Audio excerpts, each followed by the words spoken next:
Maintaining good relationships is often said to be important, yet building truly positive connections can be challenging. This is a story that made me reflect on human relationships. My name is Michael.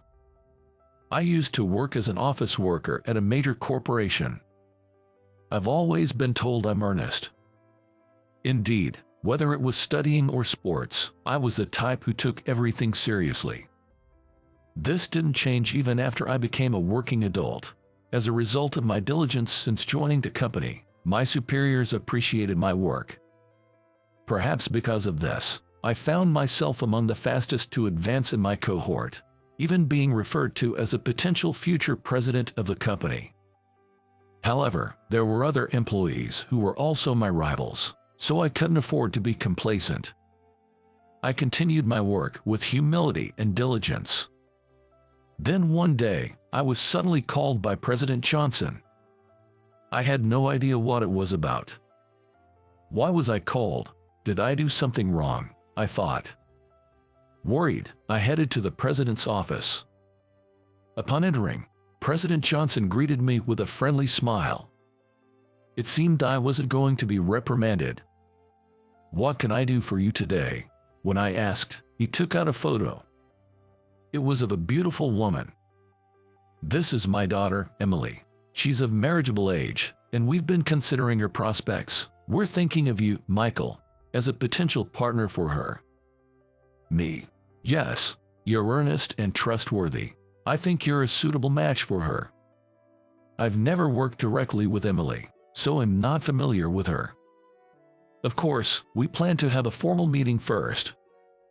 President Johnson seemed to understand my feelings and added that if we meet and get to know each other, maybe it's okay. I made my mind. Understood, then, please let us have this meeting. I'd be lying if I said the idea of marrying the boss's daughter and possibly becoming the next president didn't cross my mind. But it was also true that I wanted to see Emily's character before deciding on marriage. On the day of the meeting, our conversation flowed naturally. She was a bright woman with a wealth of topics, and I never grew tired of being with her for long periods.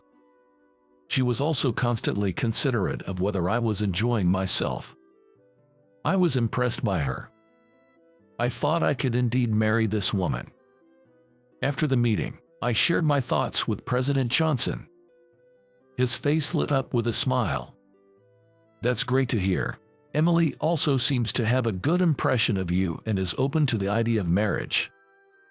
Following that, Emily and I went on several dates. With each one, our relationship grew stronger and marriage became a serious consideration.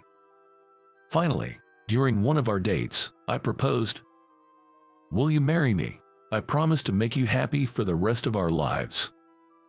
When I presented the ring, Emily responded with a happy face. "Yes, I look forward to it, thank you."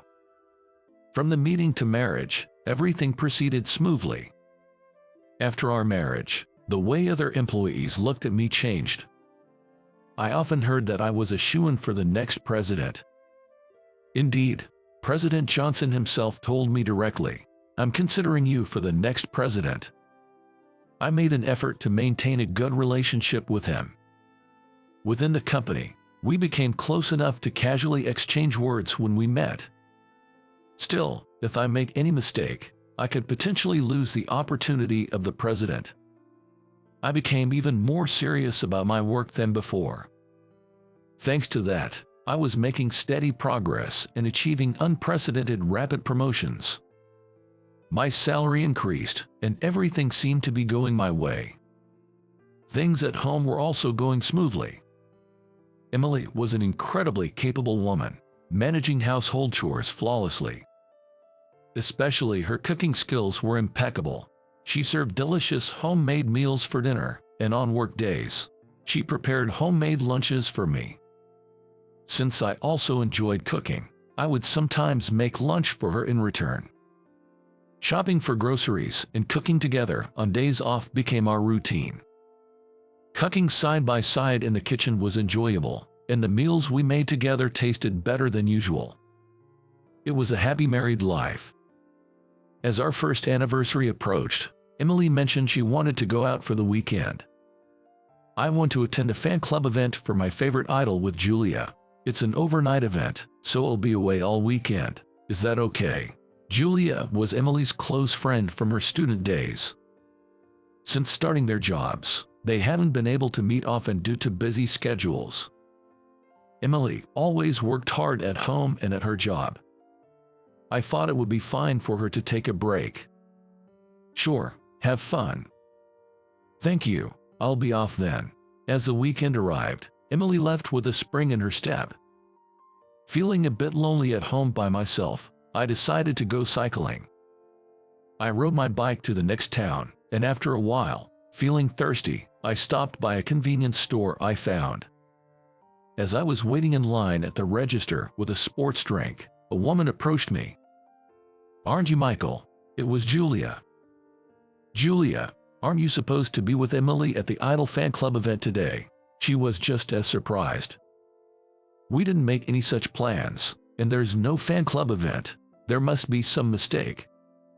Then where could Emily be, and what could she be doing? I became restless. Waiting anxiously for Emily's return, she finally came back late at night. "Sorry, I got carried away talking with Julia." Emily told a blatant lie. "That's a lie. You couldn't have been with Julia. I ran into her at a convenience store in the next town, and there was no fan club event, right?" Confronted, her face turned pale. "Where were you really? Tell me the truth." Emily made various excuses, like she was at another friend's house or went back to her parents' house, but when I said I would call them to check, she quickly admitted those were lies. She must have had a serious reason to lie and hide things to this extent. The word affair crossed my mind. What were you really doing? You weren't having an affair, were you? After persistent questioning, Emily finally seemed to resign herself and sighed. "Yes, that's right. I went on a trip with Scott." "That's unbelievable." I was shocked. Scott was a male colleague at the same company, one of my rivals for the president's position. He had always performed well, but recently, he had been rapidly achieving success by acquiring new clients. I, being in the marketing department, didn't have a close relationship with Scott since we were from different departments, but I always kept him in mind as a rival. It's unbelievable that such a seemingly serious person would have an affair with a married woman. "Let's discuss what to do from here on out," I suggested, but Emily coldly brushed me off, saying, "It's too late now, let's talk tomorrow with Father and Scott involved," and quickly retreated to the bedroom. The next day, Emily, Scott, and I gathered in the president's office. Given the circumstances, there was a heavy atmosphere hanging in the air. After I explained the situation, President Johnson's expression turned grim. "Emily, is what Michael says true?" Suddenly, Emily began to cry bitterly. "He's lying. I'll tell you the truth now." "What truth? Isn't everything I said the whole truth?" I thought. Wondering what she would say, Emily began to make an outrageous claim. "The truth is, I've been subjected to emotional abuse by Michael." "Wait a minute, don't make up nonsense." As I raised my voice in shock, Emily pulled out a notebook from her bag. "The one making things up is you. Everything you've done to me is written in here. Scott was just helping me because I had nowhere else to turn." Scott also chimed in. "I've heard from Emily. You got mad at her for hours just because she burnt the side dish in your lunch, and on days off, you forced her to practice cooking." "That's a lie. Emily and I enjoyed cooking as a hobby, and we cooked together on our days off. She seemed to enjoy it too." I never lectured Emily for long hours, let alone got seriously angry with her. Being accused of such things was outrageous. "President Johnson, please believe me," I pleaded with gestures and all my might. However, he looked at me coldly. "Emily isn't someone who would lie like this. Scott has proven himself and is entirely trustworthy. It seems you're the one lying." "Please wait." I have achievements just as significant as Scott's, not to mention the trust I've built with you over the years. Don't be stubborn. It takes a long time to build trust, but it can collapse in an instant. Lately, Scott's performance has surpassed yours. President Johnson looked at me as if I were something vile. You'll have to divorce Emily and leave the company. I'd sue you if I could, but I'll let it slide if you quietly step down. I wished I had evidence to back up my claims, but unfortunately, I had none. In the end, without anyone believing me, I had no choice but to accept my fate without protest. Having been betrayed by those I trusted, my spirit was broken, and I lost the will to fight. Having lost everything, I decided to return to my parents' house. My parents were very worried about their son, who had been on a fast track at his company, suddenly getting fired and divorced. Fortunately, my parents believed my side of the story.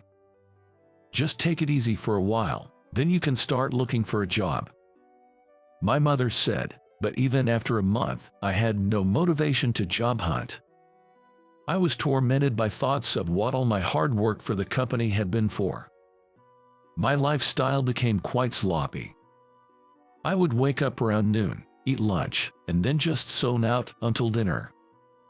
After dinner, I would spend the night watching videos on my cell phone. This cycle repeated over and over. Deep down, I knew this wasn't right, but I just couldn't muster the energy to start job hunting. Losing my position at the company seemed to have drained me of my will to live. 2 months after being fired and living aimlessly, a turning point arrived. I received an invitation to a class reunion. I was reluctant to expose my current downtrodden state to my classmates, but I figured I didn't have to mention it. With nothing else to do, I thought it might be a good change of pace and decided to attend. On the day of the reunion, I put on a suit for the first time in a long while and headed out. Arriving at the venue, I was greeted by many familiar faces. As soon as they noticed me, former classmates started to approach me for a chat. "Michael, long time no see. How have you been?" "Doing good. You seem well too." As we were reminiscing, a woman joined a conversation. "It's been a while to see everyone." Seeing her face, I was taken aback. It was Amy, my childhood friend, and also my first love. I never mustered the courage to go beyond friendship, but I never forgot the times I spent with her.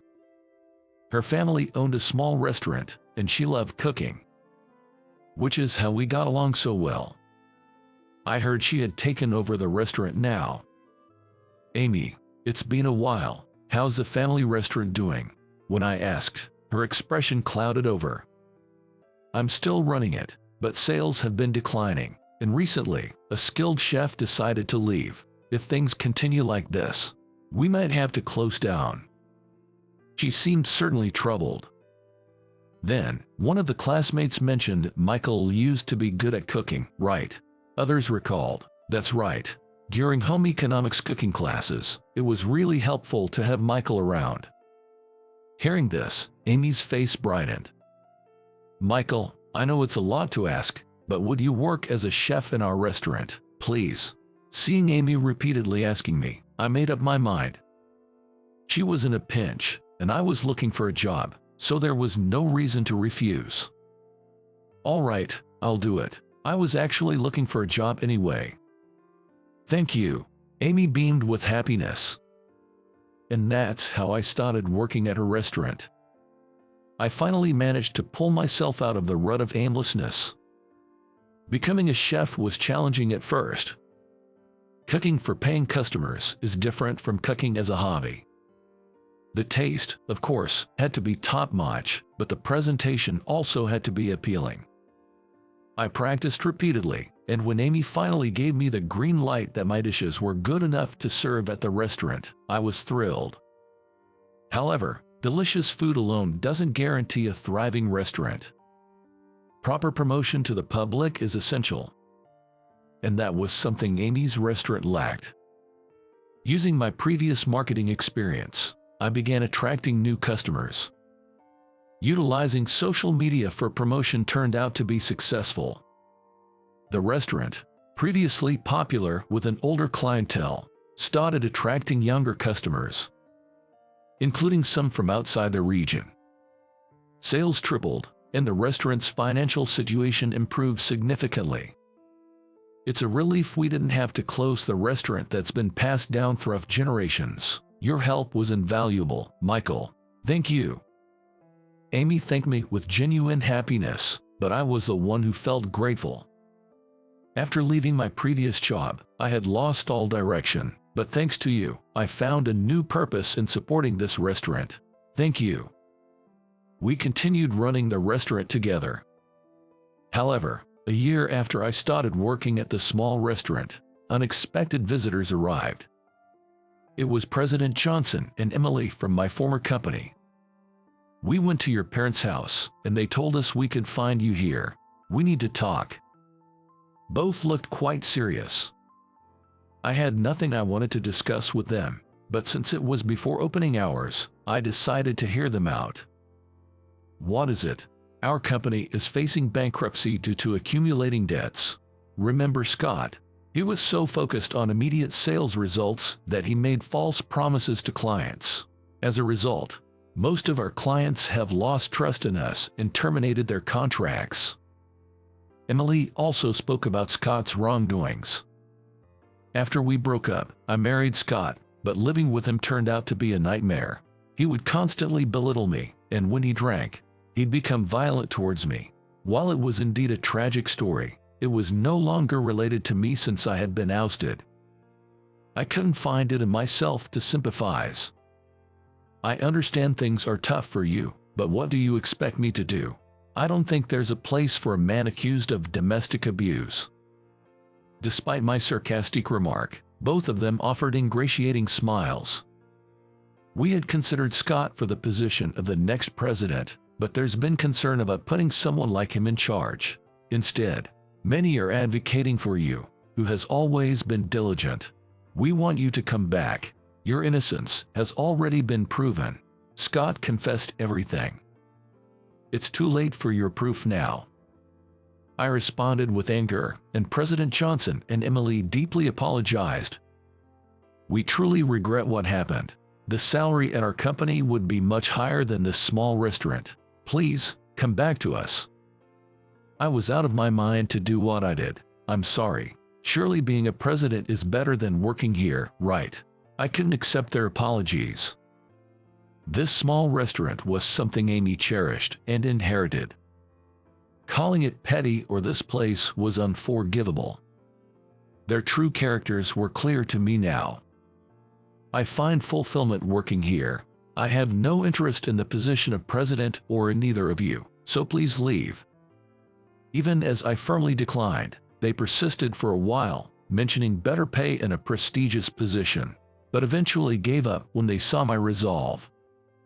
As they left, they even insulted me, saying they had misjudged me and didn't realize how small-minded I was. They were never sincere in their apologies. It was all just an act to persuade me. It was indeed the right decision not to go back to such people. After they left, Amy came over, looking relieved. Sorry, I couldn't help but overhear. I'm so glad you're staying with the restaurant. I enjoy running this place with you. No job offer could make me leave. I smiled warmly. She also said, "Thank you so much," and returned my smile with one of her own. Later on, President Johnson's company couldn't regain the trust of their clients and went bankrupt. Rumors were that President Johnson and Emily had fled in the night and were now living quietly in a rundown apartment.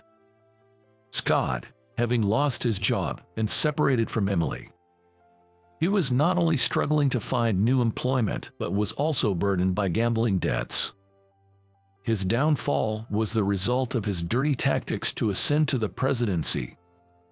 Meanwhile, Amy and I continued to successfully run the small restaurant. We get married last year. This time, it was a union of pure love, devoid of any ulterior motives. We were blessed with a child, expecting a boy soon. There were moments of uncertainty, but I'm glad everything worked out in the end. Life will surely bring more challenges, but I want to cherish my relationship with Amy, who stood by me, and our son.